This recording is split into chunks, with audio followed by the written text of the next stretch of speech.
नमस्कार दोस्तों, आशा की पाठशाला में आप सभी का स्वागत है। आइए बच्चों, आज मैं आप सबको कक्षा 4 पर्यावरण पाठ 6 जीव जंतुओं की उपयोगिता कार्य पुस्तिका कैसे भरना है बताते हैं। पहला प्रश्न है बच्चों, हमें कौन कौन सी खाद्य वस्तुएं किन किन जानवरों से प्राप्त होती हैं, निम्न तालिका में लिखिए। इसमें बच्चों तालिका बनी हुई है, एक तरफ है खाद्य वस्तुओं के नाम, दूसरी तरफ है किस जानवर से क्या प्राप्त होती है, खाद्य वस्तुओं के नाम किस जानवर से क्या प्राप्त होती है। तो इसमें बच्चों हमको बताना है, जैसे खाद्य वस्तुओं के नाम में है दूध, जिसे गाय भैंस बकरी से प्राप्त होता है। दूसरी तरफ है खाद्य वस्तुओं के नाम में अंडा, किस जानवर से प्राप्त होता है, ये हमें इसमें मुर्गी भर देना है। अगले है ऐसे मीट या मांस, मीट या मांस किससे प्राप्त होता है, बकरी, मुर्गा, मछली से। अगला प्रश्न है बच्चों प्रश्न नंबर 2, इसमें बताया गया है परिवहन के साधन के रूप में उपयोग होने वाले जानवरों के नाम लिखिए। इसमें जो है हमने लिखा है घोड़ा, खच्चर, बैल, ऊंट आदि। आप इसको भर लेंगे इस तरह। अगला प्रश्न नंबर 3 है, पहले के समय में संदेश वाहक के रूप में निम्न में से किस पक्षी का उपयोग किया जाता है। तो इसमें बच्चों पक्षी देखिए, मोर दिया है, गौरैया दी है, कौवा दिया है और कबूतर। तो इसमें बच्चों हम दा वाले पे निशान लगाएंगे कबूतर, क्योंकि चिट्ठी पहुंचाने का काम संदेश वाहक के रूप में ये कबूतर ही करता था, तो इसको हम यहाँ पे निशान लगा लेंगे।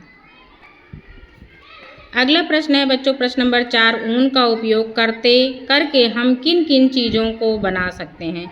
इसमें बच्चों भर लेंगे सादे कपड़े, ऊनी कपड़े व कोट आदि बनाने में ऊन का उपयोग किया जाता है। इसी तरह है दूसरा प्रश्न है, पश्मीना शाल किस लिए दुनिया में मशहूर है। इसके लिए हम भरेंगे बच्चों इसमें बच्चों भरेंगे पश्मीना शॉल अपनी गर्माहट, गर्मी और खूबसूरती के लिए मशहूर है। इसे कश्मीर का प्रतीक कहा जाता है। अगले प्रश्न पर चलते हैं बच्चों। अगला प्रश्न देख लेते हैं प्रश्न नंबर 6, आपने मधुमक्खियों के छत्ते को कहाँ कहाँ देखा है। तो इसमें बच्चों हम लिखेंगे घरों की दीवारों, पानी की टंकियों, पेड़ों की डालों और आदि जगहों पर मधुमक्खियों के छत्ते देखे जा सकते हैं। इसी तरह अगला प्रश्न है बच्चों, अगला है प्रश्न नंबर 6 है छत्ते। प्रश्न नंबर अगला, छत्ते में कितने तरह की मधुमक्खियाँ पाई जाती हैं, ये क्या क्या काम करती हैं, इनको बताना है। तो इसमें बच्चे भरेंगे हम, छत्ते में मुख्यतः 3 प्रकार की मधुमक्खियाँ पाई जाती हैं। पहला है रानी मधुमक्खी, इसका काम है अंडे देना। दूसरा है सिपाही मधुमक्खी, छत्ते की सुरक्षा। तीसरा है मजदूर मधुमक्खी, शहद इकट्ठा करना इसका काम होता है। इसी तरह एक चित्र नीचे और दिया गया है बच्चों, शहद बनाने की प्रक्रिया को सही क्रम में लिखिए। तो इसमें मधुमक्खी का चित्र बना है बच्चों। तो इसमें जो है पहले नंबर 1 पे मधुमक्खी का डाल देंगे, फिर दूसरा जो है हम डालेंगे, ये देखिए छत्ता बना रही हैं मधुमक्खियाँ, उसको लिख देंगे यहाँ पे दूसरा वाला। फिर तीसरा इसको करेंगे, देखिए छत्ता बना के डाल पर एकदम से लटका हुआ है अच्छे से। फिर चौथे नंबर पे हम ये देखिए, ये मधुमक्खियाँ जो हैं अपना रस निकाल रही हैं, चौथे पे इसको कर देंगे।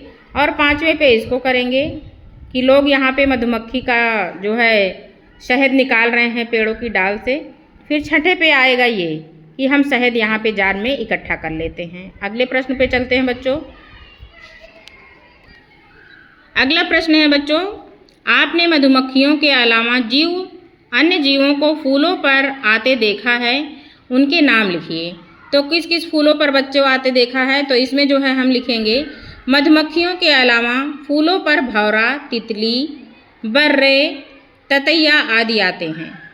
तो ये सब इसमें भर लेंगे बच्चों। अगले प्रश्न पर चलते हैं, सही मिलान कीजिए। इसमें देखिए दिया है सही मिलान करने के लिए जंतुओं का नाम, एक तरफ नाम दिया और एक तरफ जंतुओं का पालन दिया है। तो इसमें लिखा है पहला है एपीकल्चर। एपीकल्चर जो है मधुमक्खी पे इसका जोड़ा मिलाएंगे। अगला है सेरीकल्चर, सेरीकल्चर जो है रेशम कीट, इस पर हम इसका मिलान करेंगे। अगला है पीसी कल्चर, पीसी कल्चर का ये है मछली पे हम इसका मिलान करेंगे।